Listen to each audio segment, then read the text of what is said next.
Every year, the Jehovah's Witnesses have what's known as the annual meeting, and this is a pretty big deal for them. It's kind of a showcase of new books that might be released, videos that might be released, projects that they are working on, and changes to their doctrine. And a couple of months ago, the Jehovah's Witnesses had theirs for 2025, and I made some videos and covered it at the time, but that was only streamed or available to a select few of Jehovah's Witnesses. It wasn't available to everyone. Now they have released it as part of a JW broadcasting, a part 1 of the annual meeting for everyone. If you're just a regular person, you weren't invited to the special Christmas Adventurer Club, you weren't part of the inner circle that got to see it earlier, now you can see it.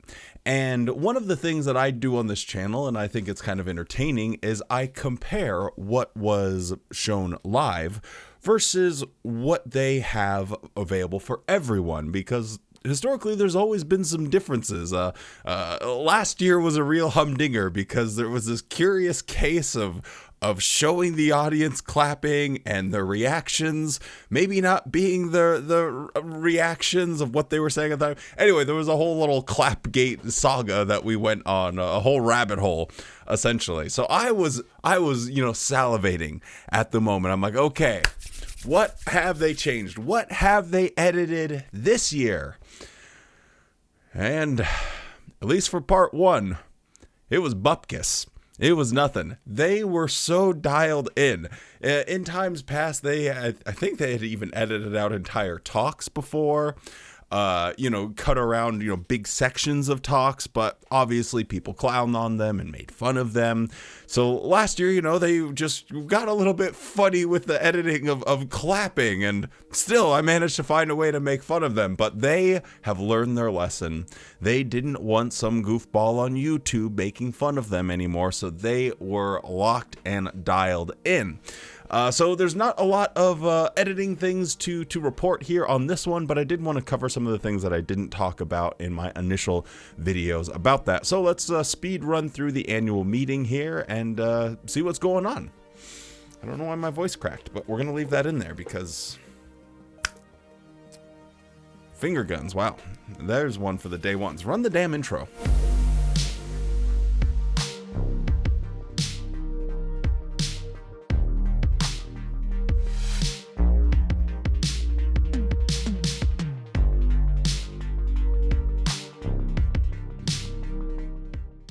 Hello and welcome back to the JW Thoughts channel. My name is Wally, and today we're looking at the annual meeting.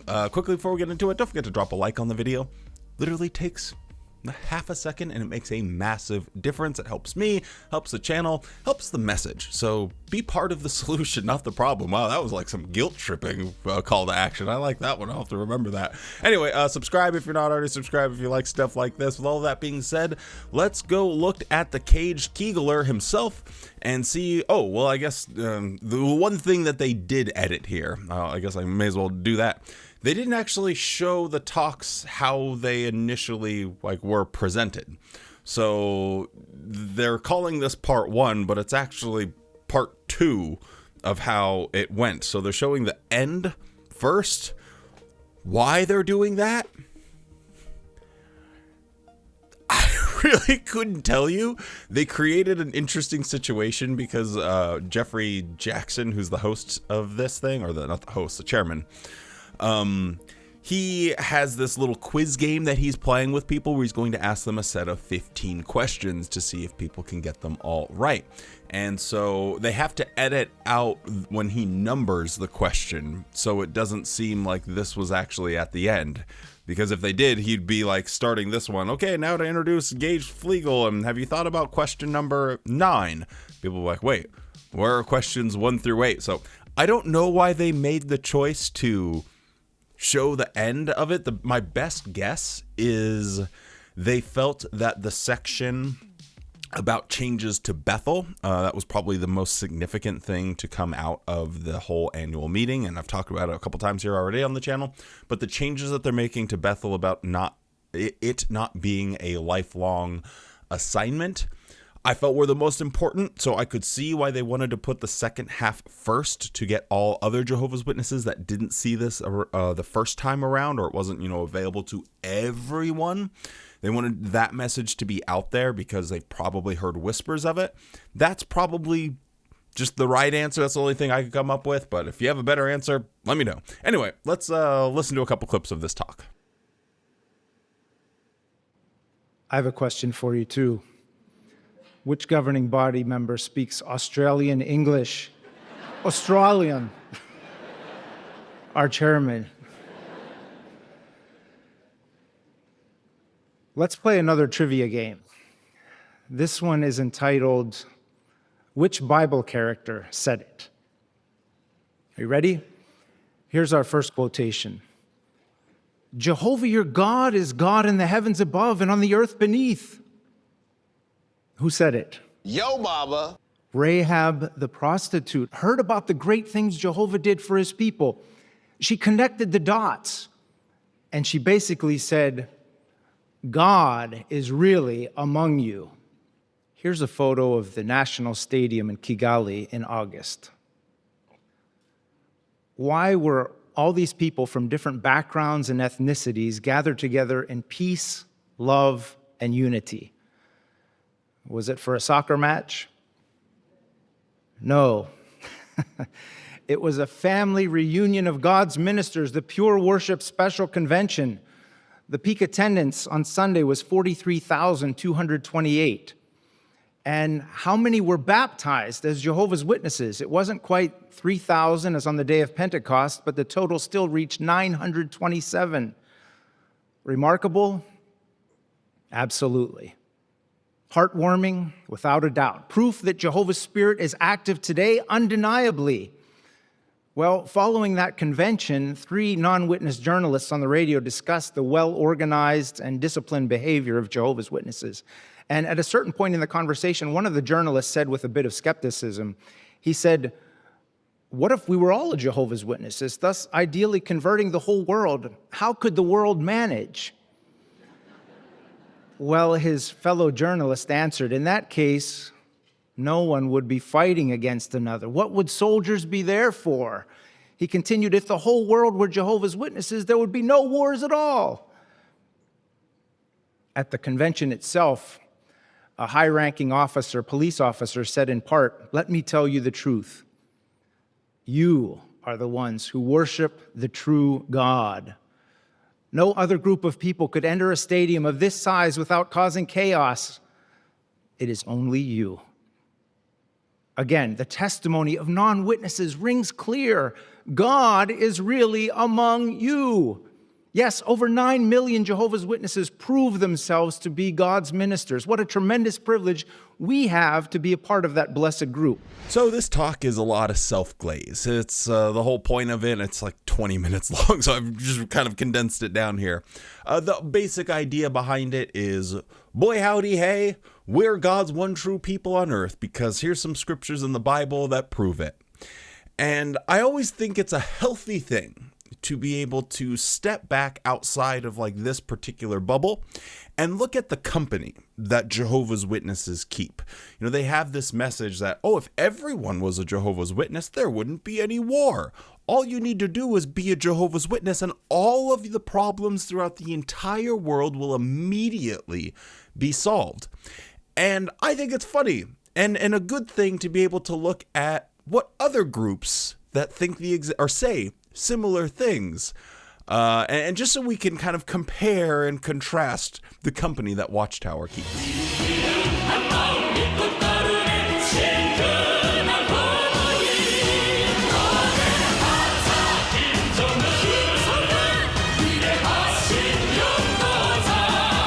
So while I do understand what they're trying to accomplish here by putting forward this message of unity and how wonderful everything is if you're a Jehovah's Witness, how there's no problems, you have to remember the company they keep.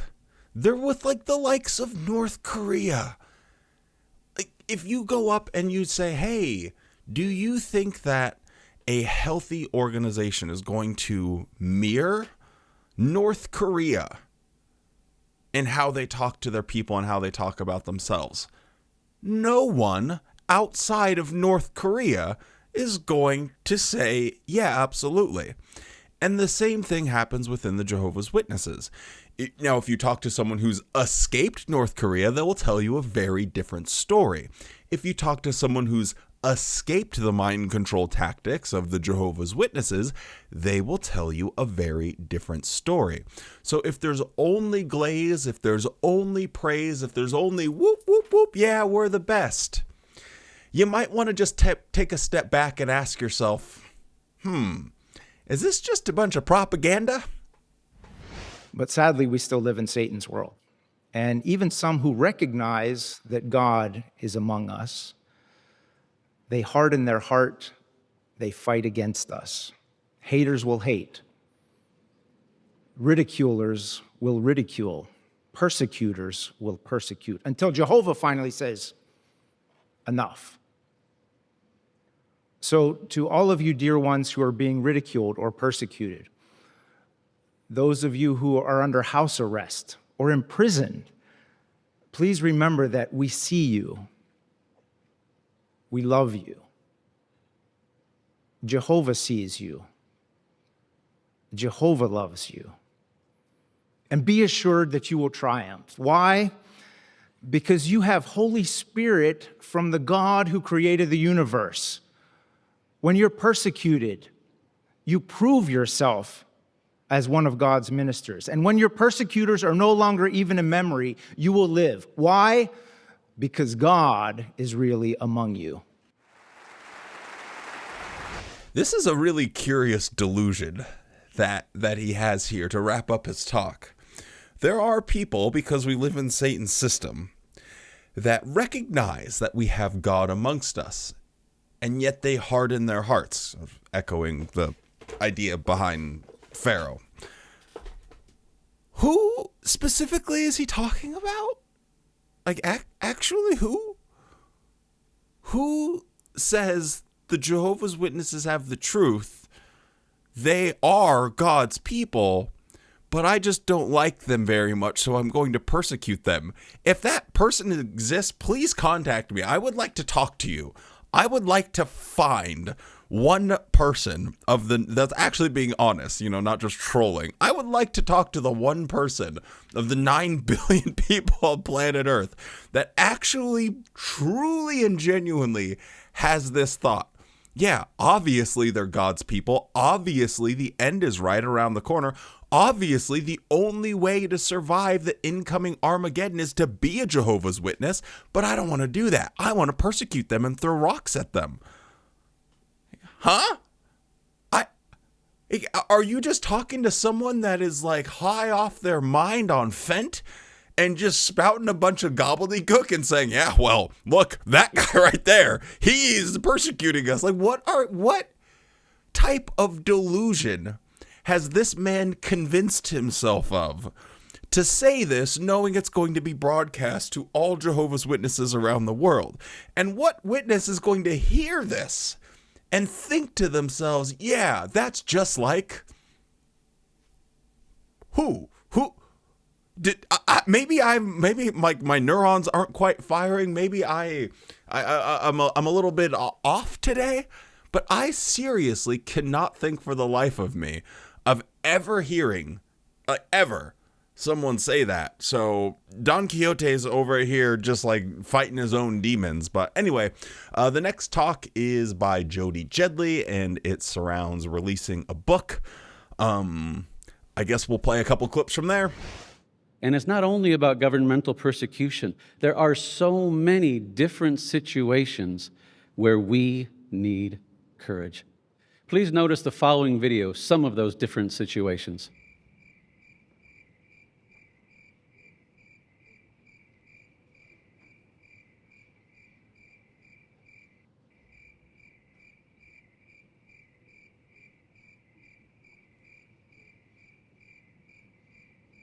In our video, we noted many types of trials that are faced, young and old.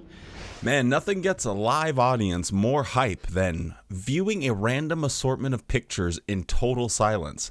I mean, take it from me as someone that, presents information on YouTube. And hey, back in the day, I used to present a fair amount of talks from the Watchtower stage as well. And I never reached this level. Jody Jedley's got everyone beat. He knows how to get an audience hype. If you think that's bad, though, let's just listen to a couple more absolute heaters that he has for his audience. Or sometimes do we feel like we're taking on the whole world all by ourselves and we're just not sure we've got what it takes? Well, when we feel that way, take a deep breath and remember, a trial is a trial. It's not easy. And having human fears and frailties as well, human. Brother David mentioned earlier, Abraham was afraid for his life. We have human fears, but then meditate on Bible accounts to remind us that we walk with Jehovah. He is our helper. Okay, I think I've calmed down from laughing sufficiently, but yeah, there you have it. A trial is, in fact, a trial, and a human... Sit down. If you're drinking hot tea or something, I'm going to ask you to put it down. I don't want you to spill it. But a human is a human. This guy sucks. This guy really sucks.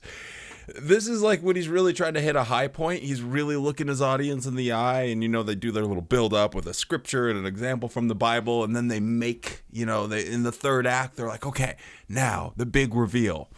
A trial is in fact a trial, and a human emotion is just that. It's human. Brother, like, we live in the age of AI, and now you're just acting like a bot. You're just saying fluffy nonsense things that no one is going to connect with on any level. This talk is just mostly, I guess I'll play one more clip to show you what the talk is actually about and tell you what the book is about, and then we'll move on to the next one. But does facing trials and knowing that we'll face more in the future in our journey to the end of this system cause us to be unhappy or to lose our joy or fear the future? No way. Why not? We're a happy people because we walk with Jehovah in His ways, and He's a happy God. In fact, the audience here is a perfect example of this. Everyone here in this auditorium, as well as in our extended audience, has or is facing trials right now. You know your trials. Think of what you have been going through. Yet in spite of those challenges, when you're here today, there's a lot of happy noise. In fact, Brother Jackson had to work hard to get us all to our seats. We have the announcements, then the countdown clock, then an announcement, and then music, and then another announcement. Now we made it. We got to our seats. So the gist of it here is, hey, we going through some problems, but it's okay. Those are problems, and you're a person. You're going to go through those, but it's okay because God. And old people from the Bible had problems too, and they made it out because of God. So God is great. We are great. Everyone's great. Let's be happy. That's essentially the last bit there. I had to just keep in because this man is trying so desperately to get some sort of audience interaction. He's like, yeah, we got this. And there's like one fan that he had where there's like just a complimentary laugh, like, ha. I guess maybe that was enough for him. Anyway, this talk is mostly brutal. They did release a new book. I guess I'll just play a quick little clip if in case you're, I'm probably going to do a video about that book. I know I've skimmed through it. Yeah, I'll save that for a different time. Maybe I'll get around to doing that. So yeah, actually, we're not going to talk about the book. We're going to go on to something else. And that next thing is Kenneth Cook talking about the changes to Bethl. I know I've already made a video about this, but I caught something I didn't notice before, and this kind of got me snowballing to think about, like, did the governing body just make a catastrophic error? Have they really miscalculated the impact that it's going to have by having a constant rotation of new people coming in and out of Bethl? So let me just play you a quick little section of this talk, and then I'll tell you about this little snowball that's rolling around in my head. There will be predetermined times in each Bethelite service when we will consider where his or her training can best be used. How does this movement benefit the organization? We invite you to pay close attention to the following interviews. My Bethl training, as well as my assignments, definitely taught me a lot about discretion, as working with these mature brothers and sisters that had that experience, and that trust in Jehovah was something that helped me now as a new elder within the congregation to be able to also see how I can continue relying on Jehovah within my assignment, as well as what I can do to continue providing for the friends, just as we did when I was serving at Bethl. But you may be wondering, if there is more regular movement at Bethl, how will the vital work done there continue to be cared for? That leads us to the second refinement. Greater emphasis will be placed on accelerated training. We want to help brothers and sisters gain the skills needed to serve in a variety of assignments more quickly. This training includes entrusting younger brothers with more responsibility sooner. Of all of the qualities that one would ostensibly learn from, receiving some type of training here, discretion isn't the first one that pops in my head. It's like, okay, patience, cooperation, adaptability, listening, hard work, taking the lead, making decisions. But he chooses discretion. I just thought that was a bit curious. And it just kind of rang in my ears as I was listening to this again. And then when Kenneth Cook had said that they're really going to be focusing, sorry, my eyes are closed, I'm trying to think, said that they're going to be focusing on training and that they're going to try and put younger brothers or give younger brothers or put them in positions of more responsibility. And I think that's a terrible idea if I'm Watchtower. For everyone else, I think it's a good idea, and here's why. If you're having more people that need to exercise this discretion because they're at Bethl, and let's be honest, there's going to be people within the walls of Bethl that are going to have information that the governing body wouldn't like the public to be able to have access to. They be keeping some secrets over there at Bethl, whether these are, evil, salacious, crazy stuff, or they just upcoming projects or upcoming changes and things like that. Anyway, my thought process here though is if you're trying to guard your secrets, then having people entrusted to know those secrets, I feel like I would want someone that's been vetted for a very long time. Traditionally, going to Bethl meant you'd get some just terrible dog-ass job. You'd be scrubbing toilets, and I mean, not that there's anything wrong, I suppose, with scrubbing toilets, but people have the idea of going to Bethl like, man, I'm going to be on the cover of a Watchtower, and then they're baking bread for 10 years. But that's just historically how it's gone. You've had a position where you didn't have any authority, no power, no glory or anything like that, but you worked really hard for a decade, and then they would start to drip feed you more and more responsibility. With this new model, you're going to have people that aren't as well vetted, and there will be just more people, which is going to increase the chance that people will be leaking information that's coming from Bethl, information that wouldn't have at any point in time ever found the light of day. Or it'll be information that is eventually going to see the light of day, but it's not quite ready yet. And I just think this is kind of a terrible idea. When I say, if I'm I do this thing, just in everyday life, what is the other person seeing? If you get stuck inside your own mind, it just leads to problems. So what is the other person seeing? So I'm when I put on my governing body thinking cap here, and I think, okay, I really, really need to make sure that Bethl is dialed in, with all of the people reporting and leaking information and talking about us and making fun of us online. We really need to make sure that none of our secrets are going to get out. I don't immediately say, hey, Bob, what would be a good idea? Let's get younger people in here that we haven't been witnesses as long. They haven't been tested. They aren't like forged in steel here. And let's get them more positions of responsibility.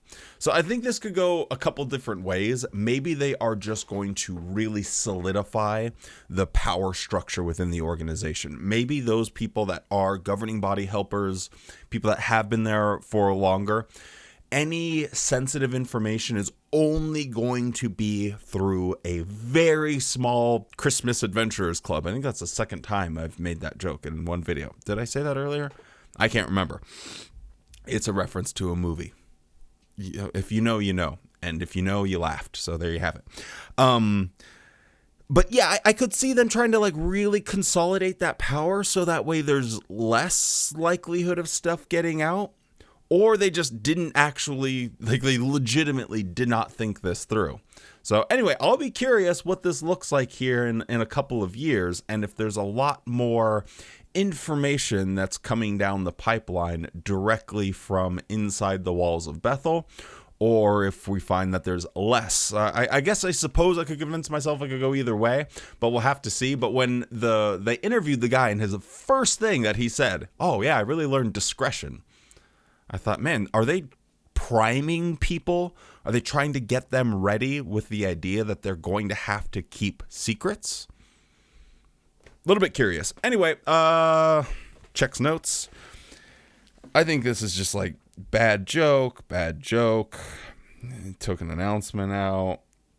Yeah, nothing too interesting. So yeah, I don't think I got anything left to say about the annual meeting. I tried my best to make something at least reasonably interesting for you guys. So hopefully you enjoyed it.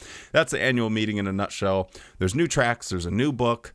What they didn't, one thing, they didn't actually show the adventures of Paul. I don't know what to call it. The Acts of the Apostles are going to be doing another video series like they did with the Jesus drama, but with the Acts of the Apostles. They teased that during the live event.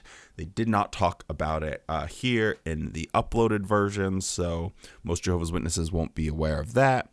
But yeah, other than that, there's really not a whole lot to say about it. So yeah, with all that being said, stay safe, be kind, spend more time loving the things you love than you do hating the things you hate, and go out there, touch grass, and have a good ass day.